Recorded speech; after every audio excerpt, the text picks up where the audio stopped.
तो सभी महारथियों का फिर से स्वागत है आपके अपने चैनल कॉम्पिटिटिव महारथी में।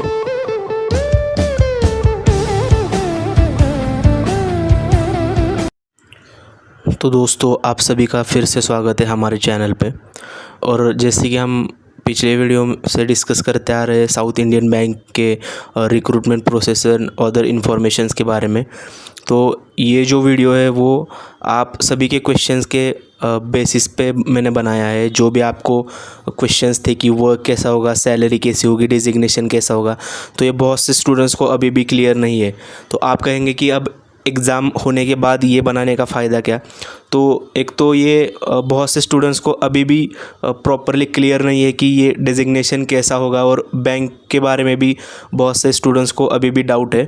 और हो सकता है कि आपके हाथ में अभी कोई ऑफ़र वगैरह आया हो, तो ये वीडियो देख के आप एक डिसीजन बना सकते हैं कि आपको जो भी वर्क है या फिर ये जो भी डिजिग्नेशन पे ये बैंक हायर कर रही है, तो वो उसके लिए आपको प्रोसीड करना चाहिए या फिर आपका अलग डिसीजन कोई बना लेना चाहिए। तो मेरा जो मोटो है ये वीडियो बनाने का बस यही है कि आपको एक प्रॉपर इन्फॉर्मेशन बैंक की और जो भी डेजिग्नेशन जिस पे हमने एग्ज़ाम दिया है उस डेजिग्नेशन की आपको एक पूरी जानकारी मिले, आगे की प्रोसेसेस की जानकारी मिले, ताकि आप एक बेहतर डिसीजन बना पाए। तो इस वीडियोज़ में मैंने आपके सारे डाउट्स एंड क्वेश्चंस को क्लियर करने का जो है कोशिश किया है, और मुझे नहीं लगता कि अब ये वीडियो देखने के बाद आपके मन में कोई भी डाउट होगा डेजिग्नेशन और बैंक के हिसाब से। तो सबसे पहले हम बैंक के बारे में ही बात करते हैं। तो बैंक का नाम जैसे हमें पता है साउथ इंडियन बैंक, और मैं ये क्लियर करना चाहूँगा कि ये जो बैंक है वो एक प्राइवेट बैंक है। तो ये गवर्नमेंट बैंक नहीं है, ये आपको अपने माइंड में पहले डालना पड़ेगा। तो साउथ इंडियन बैंक जो है वो प्राइवेट सेक्टर में एक वेल नोन बैंक है, मतलब एक बहुत ही जाना माना बैंक है। और ये एक प्रीमियम शेड्यूल कमर्शियल बैंक है, यानी कि जो भी बैंकिंग के बारे में जानता है तो आपको पता होगा कि शेड्यूल बैंक होते हैं, नॉन शेड्यूल बैंक होते हैं, कोऑपरेटिव बैंक होते हैं। तो ये जो बैंक है साउथ इंडियन बैंक, ये प्रीमियम शेड्यूल कमर्शियल बैंक है, मतलब ये एक प्राइवेट सेक्टर में जो है जिसे हम निजी क्षेत्र बोलते हैं, ये वो बैंक है। और इसकी जो स्थापना या फिर एस्टैब्लिशमेंट जो हुई है वो 1929 से हुई है। इसका जो मेन ऑफिस या फिर हम कहेंगे हेडक्वार्टर है वो केरला में है। और अभी अगर हम देखें तो इसके 900 यानी 900 से अधिक जो है इसके ब्रांचेस हम ऑल इंडिया में देख सकते हैं, और 1000 से ज़्यादा ATM सर्विसेज इस बैंक की अभी इंडिया में मौजूद है। तो ये आपको एक बैंक का ओवरव्यू दिया मैंने, ताकि आप बैंक के बारे में भी अच्छी इन्फॉर्मेशन ले सके। अब हम बात करते हैं डेजिग्नेशन, यानी कि हमने जिस पोस्ट के लिए इस बैंक का अप्लाई भी किया और इस बैंक का जो हमने एग्ज़ाम दिया है, तो वो है junior officer / business promotion officer. तो कुछ लोगों को लगेगा कि ये दो अलग अलग डेजिग्नेशन के लिए जो है हमने एग्ज़ाम दिया है, तो ऐसा नहीं है। जूनियर ऑफिसर या फिर बिज़नेस प्रमोशन ऑफिसर, हम दोनों में से कुछ भी इस डेजिग्नेशन को कह सकते हैं। तो अब सबसे इम्पॉर्टेंट बात आती है कि वर्क, यानी कि अगर आप इस डेजिग्नेशन पे सिलेक्ट हो जाते हैं तो एग्जैक्टली आप वहाँ पे काम क्या करने वाले हैं। तो अगर आप इस जो भी बैंक का नोटिफिकेशन आया था इस पोस्ट के लिए, अगर हम उसे देखते हैं तो यहाँ पे जो मेंशन किया है कि बिज़नेस प्रमोशन ऑफिसर, तो उसके आगे ब्रैकेट में ये मेंशन किया है कि टारगेट बेस्ड सेल्स रोल। तो बहुत से स्टूडेंट्स के मन में ये सवाल था कि ये जो जॉब है या फिर ये जो डेजिग्नेशन है, ये एक डेस्क जॉब है या फिर फील्ड जॉब है। तो यहाँ पे क्लियरली मेंशन किया है कि ये टारगेट बेस है और इसमें सेल्स का काम भी इंक्लूड है। तो हो सकता है कि आपको इसमें फील्ड वर्क भी हो जाए और डेस्क जॉब भी हो जाए, यानी कि आपको बिज़नेस प्रमोशन यानी कि जो सेल्स का रोल है उसके लिए आपको मे बी कहीं पे विज़िट वगैरह करना हो सकता है। तो ये आप पहले ही दिमाग में डाल लीजिएगा।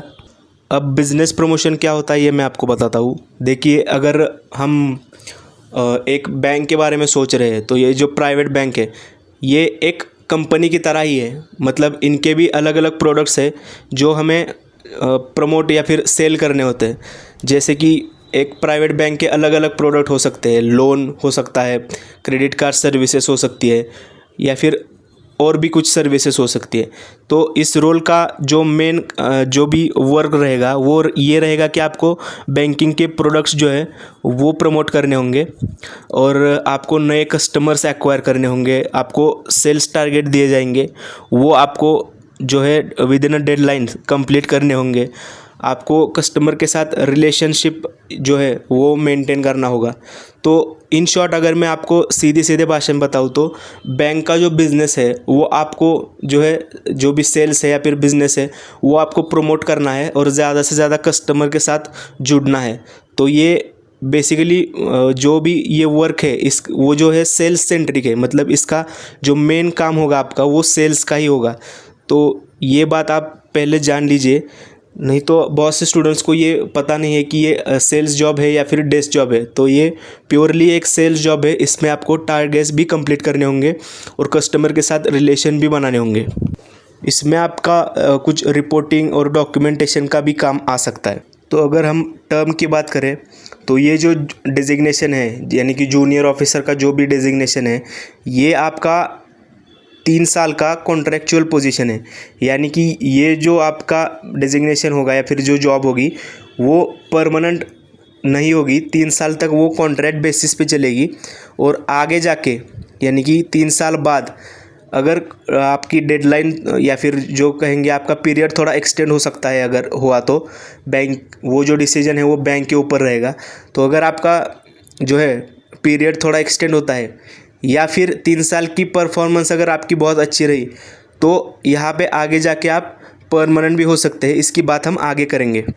तो इससे पहले हम एक इम्पॉर्टेंट बात करते हैं जिसके ऊपर जो है हमारा सबसे ज़्यादा इम्पोर्टेंट जो है ध्यान है या फिर जो सबसे ज़्यादा इम्पोर्टेंट बात है वो रहेगी सैलरी की। तो जो नोटिफिकेशन में भी बताया है कि आपकी जो सैलरी रहेगी यहाँ पे वो 7.44 लाख पर एनम यानी कि 7,44,000 जो है वो पर एनम का, जैसे एक कॉरपोरेट कंपनी में आपका पैकेज लगता है 3 से 4 लाख का या फिर 6 लाख का, तो ऐसे ही आपका 7.44 लाख का एनुअल पैकेज या फिर आप कहेंगे यहाँ पे सैलरी है। तो ये जो है बहुत से स्टूडेंट्स को अभी ये लगता है कि 7.4 लाख जो है वो आपकी इन हैंड सैलरी है, यानी कि बहुत से स्टूडेंट इसको ऐसे करते हैं कि 7.4 को अगर 12 से आप डिवाइड कर दे तो जो भी बचता है तो वो उनको लगता है कि वो सैलरी आपके अकाउंट में आ जाएगी। तो ऐसा नहीं होता, ये जो टोटल सैलरी है वो CTC है, यानी कि इसमें जो है वो कुछ चीज़ें होती है जहाँ पे आपकी थोड़ी सी कॉस्ट कट जाती है, जैसे कि यहाँ पे NPS कंट्रीब्यूशन लिखा है, तो national pension scheme, insurance premium और एक वेरिएबल पे जो होता है वो आपके परफॉर्मेंस पे होता है। तो आप ये कह सकते हैं कि 7.44 लाख आपका पूरा पैकेज है, पर इससे वो जो कॉस्ट है वो कट होके आपके अकाउंट में जो है वो एक्चुअल सैलरी इतनी नहीं आती है। तो मोस्टली वो आपकी सैलरी मान के चलो आप बहुत सी जगह पे 50,000 तक भी बोल रहे हैं, तो आप ये मान के चलिए कि आपकी जो CTC बताया है जितना भी 7.44 लाख, तो उसमें चीज़ें जो है कट होके आपके अकाउंट में या फिर आपके हाथ में जो है 50 से 60,000 के बीच में जो भी पे होगा, यानी कि जो भी सैलरी होगी वो आपकी इन हैंड आएगी, यानी कि आपके अकाउंट में उतनी आएगी। क्योंकि ये जो जॉब है वो CTC बेस है और एक कॉन्ट्रैक्चुअल पोजीशन है, तो इसके लिए ये जो सैलरी स्ट्रक्चर है वो ऐसा रहेगा आपके लिए। अब बात करते हैं अदर अलाउंसेस की जो कि आपको इस यानी कि डेजिग्नेशन के साथ मिल सकते हैं। तो जैसे कि नोटिफिकेशन में उन्होंने मेंशन किया है कि ऑफिशियल ड्यूटी अलाउंस, तो अगर आपको कोई ऑफिशियल काम के लिए ट्रैवल करना पड़ रहा है, कहीं पे लॉजिंग करना पड़ रहा है, कहीं पे रुक के फिर से ट्रैवल करना पड़ रहा है, तो वो जो बैंक के कुछ नियम होंगे उसके अनुसार आपको ऑफिशियल ड्यूटी का अलाउंस मिलेगा।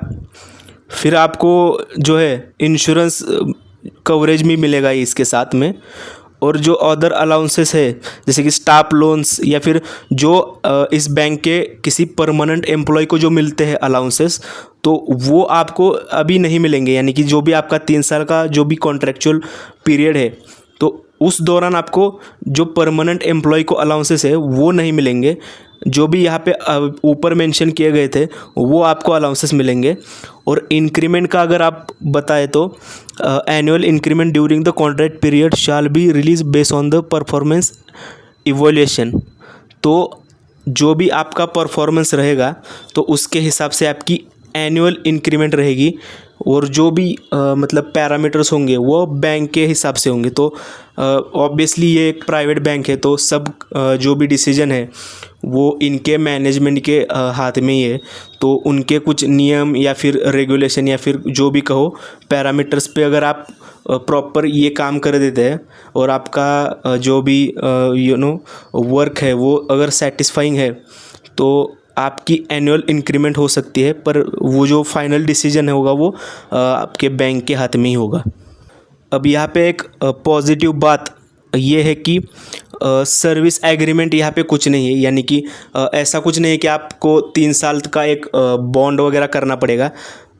आपकी पोजीशन कॉन्ट्रैक्चुअल है, यानी कि 3 साल तक आपको कॉन्ट्रैक्ट बेसिस पे काम करना है।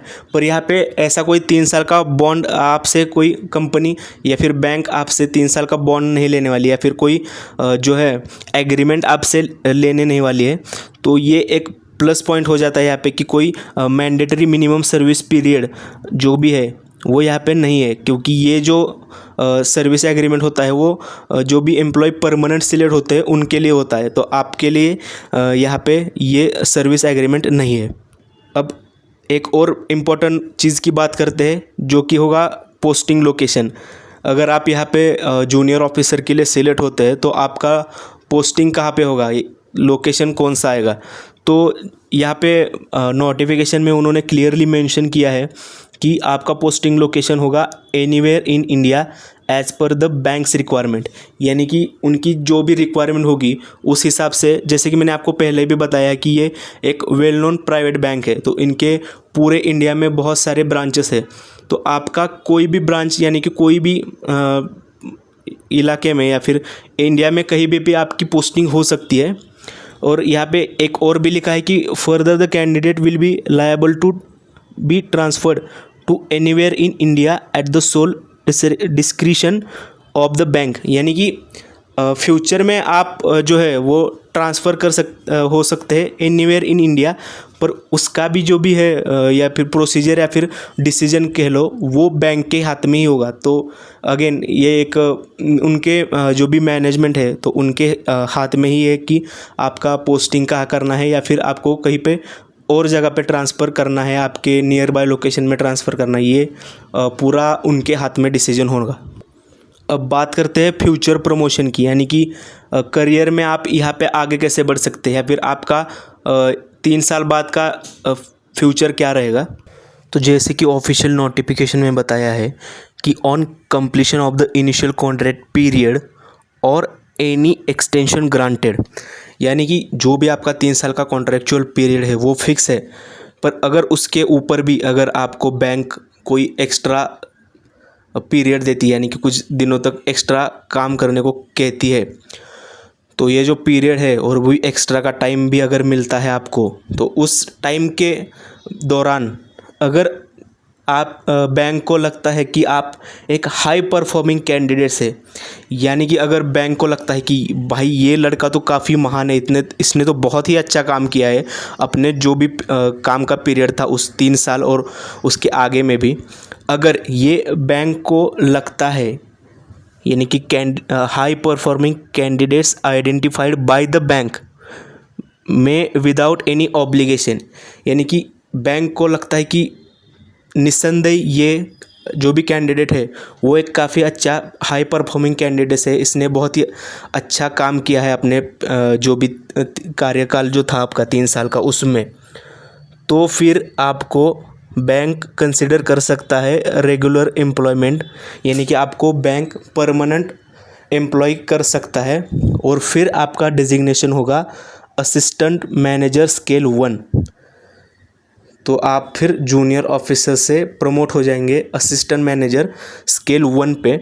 तो फिर आप परमानेंट एम्प्लॉय हो जाएंगे। फिर आपकी सैलरी भी अलग होगी और जो भी अलाउंसेस आपको मिलने वाले हैं, जो भी एक परमानेंट एम्प्लॉय को मिलते हैं, वो सब अलाउंसेस, फैसिलिटीज़, मैं कहूँगा कि और भी जो भी कुछ होता है, जो भी बैंक प्रोवाइड करती है एक परमानेंट एम्प्लॉय को, तो वो सारी चीज़ें आपको मिल जाएगी।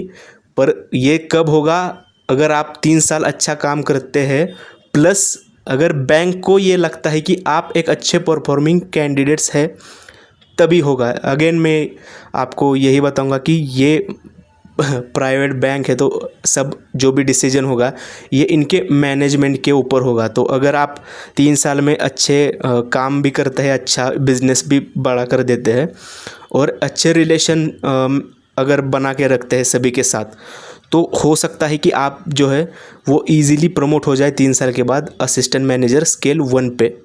तो वो एक चांसेस है आपके फ्यूचर करियर प्रोग्रेशन के। अब बात करते हैं इंटरव्यूज़ की। तो इंटरव्यूज़ का आपको इनविटेशन या फिर इंटरव्यू को आपको बुलाया जाएगा जो भी आपका टेस्ट का परफॉर्मेंस रहा है उसके हिसाब से। तो इंटरव्यू में अभी तो कोई इन्फॉर्मेशन नहीं है, तो इंटरव्यू की एक डिटेल वीडियो जल्द ही अपलोड हो जाएगी। हालांकि अभी जो भी जानकारी है उसके हिसाब से आपको इंटरव्यू के लिए जो भी रीजनल ऑफिस होता है आपके नियर बाय लोकेशन में, तो वहाँ बुलाया जाएगा और वहाँ पे बैंकिंग मतलब जो भी मैनेजमेंट है उनका एक पैनल रहेगा। तो हो सकता है कि वो जो जैसे कि बैंक जो है वो केरला का है, तो वहाँ से कुछ लोग आए, या फिर रीजनल जो भी हायर लेवल पे है वो आपका पैनल हो सकता है इंटरव्यू के लिए, और फिर वो आपको क्वेश्चन जो है वो पूछ सकते हैं। तो इंटरव्यू इंग्लिश में होगा या हिंदी में होगा वो तो फिक्स नहीं कह सकते। आप हिंदी में भी कंटिन्यू कर सकते हैं या फिर इंग्लिश में भी कंटिन्यू कर सकते हैं। और जैसे कि इन्फॉर्मेशन है तो उस हिसाब से इंटरव्यू में जो भी क्वेश्चन पूछते हैं वो मैं आगे बताने वाला हूँ, पर फिर भी आपको एक आइडिया देता हूँ कि इंटरव्यू में मोस्टली जो क्वेश्चन पूछे जाते हैं, जैसे कि आपके एजुकेशन के ऊपर भी पूछ सकते हैं कि आपका एजुकेशन क्या हुआ है, या फिर जो भी बैंकिंग के रिलेटेड जो भी क्वेश्चन होते हैं, जो भी डे टू डे बैंकिंग के रिलेटेड क्वेश्चन हो सकते हैं। जैसे मान लीजिए अकाउंट के संदर्भ में आपको क्वेश्चन पूछ सकते हैं, या फिर जैसे सिबिल स्कोर होता है या फिर म्यूचुअल फंड होता है, तो उसके रिलेटेड क्वेश्चन पूछ सकते हैं। तो जैसे कि यही है, और बैंकिंग के कुछ टर्म्स पूछ सकते हैं। तो यही है कि आपको ऐसे क्वेश्चन पूछ सकते हैं। इसके लिए अभी थोड़ा रिसर्च करना पड़ेगा, तो इसकी डिटेल वीडियो आपको आगे मिलेगी।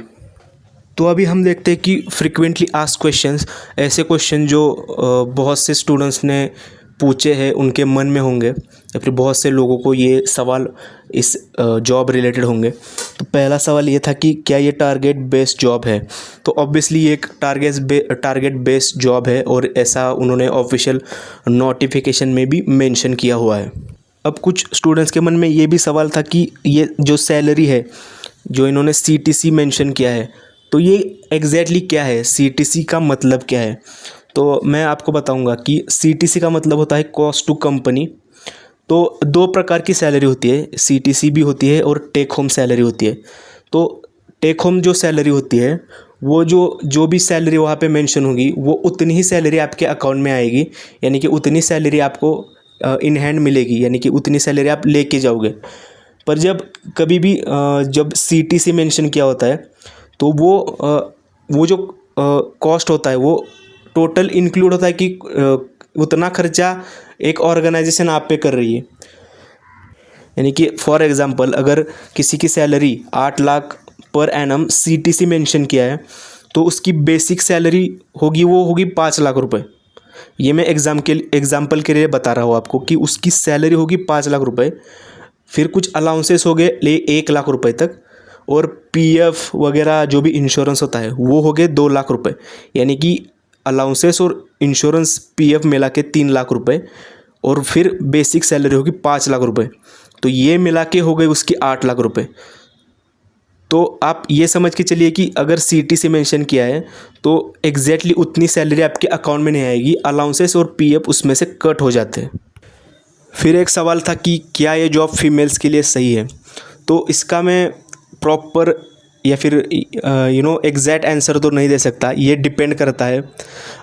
फीमेल्स को मे बी कुछ लोगों ने बताया कि उनको नियर बाय लोकेशंस भी मिल सकते हैं, पर अगेन ये जो भी डिसीजन होता है वो उनके मैनेजमेंट के ऊपर ही होते हैं। तो जैसे कि उन्होंने मेंशन किया है कि ऑल ओवर इंडिया आपकी पोस्टिंग हो सकती है, और ये टारगेट बेस्ड जॉब भी है, उसमें सेल्स भी इंक्लूड है। तो ये पूरे के पूरे आपके ऊपर है कि आपको अगर ये जॉब करनी है तो आप बिल्कुल कर सकते हैं, क्योंकि आज के जो भी टाइम चल रहा है तो उसमें अभी फीमेल्स सभी सेक्टर में प्रॉपरली काम कर रही है, अच्छे से काम कर रही है। तो आप इसमें भी अच्छे से काम कर सकते हैं, पर जो भी आपका डिसीजन होगा वो आपके ऊपर है। अगर आपको ये करना है तो आप बिल्कुल कर सकते हैं। एक और क्वेश्चन था कि फाइनल एग्ज़ाम का कट ऑफ कितना जाएगा। तो हालांकि उन्होंने पहले भी जो भी एग्ज़ाम था तो उसका भी कुछ डिटेल एक्सप्लेनेशन ना ही नोटिफिकेशन में दिया था, ना ही कहीं पे दिया था। तो जो भी एग्ज़ाम का पैटर्न था वो भी हमें ईमेल के थ्रू ही पता चला। तो उन्होंने कुछ भी डिटेल नोटिफिकेशन या फिर कुछ इन्फॉर्मेशन अभी भी नहीं दी है। तो हम फाइनल एग्ज़ाम का अभी कट ऑफ कोई भी कुछ भी प्रेडिक्ट नहीं कर सकते। और एक सवाल नेगेटिव मार्किंग का भी था, तो ऑब्वियसली उनकी कोई भी इन्फॉर्मेशन, कुछ भी इन्फॉर्मेशन नहीं है। पिछली बार जब एक एग्ज़ामिनेशन हुई थी तो वहाँ पे 25 क्वेश्चन थे हर सेक्टर के, मतलब हर सेक्शन के। तो वहाँ पे 0.25 नेगेटिव मार्किंग थी, वहाँ पे ऐसा मेंशन भी किया गया था। पर इस बार यहाँ पे कुछ मेंशन नहीं है कहीं पे भी। तो आप इसके जो भी प्रिडिक्शन है वो आप खुद से मत करिएगा। अगर आपको कुछ इन्फॉर्मेशन मिलती है तो आप भी देखिएगा, अगर मुझे कुछ इन्फॉर्मेशन मिलती है मार्किंग्स के ऊपर तो मैं यहाँ पे अपडेट कर दूंगा। पर हालांकि अभी तो नेगेटिव मार्किंग है या नहीं इसका कुछ अता पता नहीं है। और एक क्वेश्चन था कि अब इसके आगे की इन्फॉर्मेशन कब मिलेगी, यानी कि एग्ज़ाम तो हो चुका है अपना अभी फाइनल, तो अभी आगे क्या होगा, अगर सिलेक्ट हुए हैं तो आगे क्या करना पड़ेगा, इसकी प्रोसेस या फिर इंटरव्यू के डिटेल्स कब आएंगे। तो ये जैसे कि एग्ज़ाम का भी हमें ईमेल पे ही पता चला, तो उस हिसाब से आगे के डिटेल भी हमें ईमेल पे ही पता चलेंगे। आप अपना ईमेल एक्टिव रखना, यानी कि हर 2 दिन या फिर हर दिन आप ईमेल चेक कर सकते हो, स्पैम में चेक कर सकते हो। पर मोस्टली आपके ईमेल बॉक्स में ही SIB करियर्स करके जो भी मेल जैसे पहली बार आया था वैसा ही आपको आएगा अभी। अब बात करते हैं कि अगर आपको कुछ प्रॉब्लम आती है या फिर आपको अगर बहुत ही क्यूरियोसिटी है, अगर आपको पूछना है बैंक से और बैंक से इन्फॉर्मेशन लेने की आपको आगे के डिटेल्स कब मिलेंगे, फिर आगे की प्रोसीजर कैसी है, क्योंकि जैसे कि फाइनल एग्ज़ाम के पहले भी बहुत से स्टूडेंट ने वहाँ पे कांटेक्ट किया था। तो यहाँ पे मैं आपको जो भी उनके ऑफिशियल फ़ोन नंबर है, यानी कि टोल फ्री नंबर जो होते हैं कस्टमर केयर या फिर जो भी कह लो करियर्स के रिलेटेड, तो वो फ़ोन नंबर मैंने यहाँ पे मेंशन किया है। और मैंने उनका एक ऑफिशियल मेल ID भी यहाँ पे मेंशन किया है। इसके साथ में हमें पिछली बार जो टेस्ट इनविटेशन या फिर मॉक टेस्ट इनविटेशन के मेल आए थे तो वहाँ पे भी कुछ फ़ोन नंबर या फिर जो भी ईमेल थे वो एक मेंशन था, किसी पॉइंट ऑफ कांटेक्ट का ईमेल और कांटेक्ट नंबर मेंशन था। तो आप उसमें भी ट्राई कर सकते हैं। हालांकि मुझे ऐसा लगा कि वो जो था वो बस वो टेस्ट के लिए ही था, तो अगर आप ट्राई करना चाहें तो उस पर भी कांटेक्ट कर सकते हैं, या फिर ये toll free number and email भी है, आप यहाँ पे ईमेल के द्वारा भी कांटेक्ट कर सकते हैं, टोल फ्री नंबर पे भी आप कांटेक्ट कर सकते हैं। तो वहाँ पे कोई भी एक कस्टमर केयर वाला आपका फ़ोन उठा सकता है और आगे की इन्फॉर्मेशन आपको दे सकता है। तो इसी के साथ मैं आशा करता हूँ कि आपको जो भी ये साउथ इंडियन बैंक का ये जो डेजिग्नेशन था जूनियर ऑफिसर का, इसके रिलेटेड जो भी क्वेरीज़ थी, यानी कि आपके मन में जो भी सवाल थे कि वर्क कैसा होगा, फिर सैलरी और फ्यूचर में प्रमोशंस, लोकेशंस, ये जो सबके जो भी डाउट थे आपके इस वीडियो से क्लियर हो गए होंगे। इंटरव्यू का भी बहुत से स्टूडेंट ने पूछा है, तो एक इंटरव्यू का एक प्रॉपर वीडियो मैं आपको आगे शेयर कर दूंगा, क्योंकि उसके लिए थोड़ा सा रिसर्च करना पड़ेगा कि कौन से क्वेश्चंस पूछे थे या फिर कैसे क्वेश्चन पूछे थे और आपका इंटरव्यू का लोकेशन कौन सा आ सकता है। तो इसके बारे में थोड़ा सा रिसर्च करना पड़ेगा, पर जल्द ही मैं वो भी वीडियो आपके साथ शेयर कर दूंगा ताकि आप अच्छे से प्रिपेयर कर पाए और इंटरव्यू क्रैक कर पाए। तो आज के लिए बस इतना ही, और आप हमारे साथ जुड़े रहिए। वीडियो को अगर आपको पसंद आता है तो लाइक करिए और हमारे साथ जुड़े रहिए सब्सक्राइब करके। मैं आगे भी आपके लिए ऐसी वीडियोज़ लाता रहूँगा। धन्यवाद।